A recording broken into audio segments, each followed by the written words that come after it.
I know that at one point or another, we've all wanted to slap someone for leaving a shitty review or trolly comment. But did you know that in New Mexico, they could actually get slapped with a nightmarish lawsuit? Somebody had a bad experience with a pet service and wrote a critique on Yelp. That pet service sued the person for making a honest assessment of their experience. They're known as strategic lawsuits against public participation. And according to New Energy Economy's Mariel Nanasi, these lawsuits aren't necessarily even about winning. They're about getting critics wrapped up in these legal boondoggles that no one has the time or money to deal with. Often these corporations will go after a small nonprofit advocating for environmental accountability, let's say. They just seek to entangle the entity in discovery and legal battles.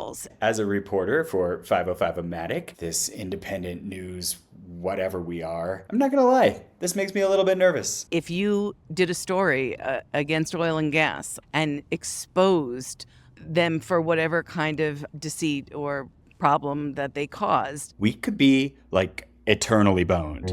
But there's hope. It's called House Bill 169, and here's how it could protect all of our rights to speak up. Most people, smaller entities, unless you have like a huge corporation backing you, aren't going to be able to afford to get into these legal fights. which is exactly why this has provisions for attorneys' fees and costs.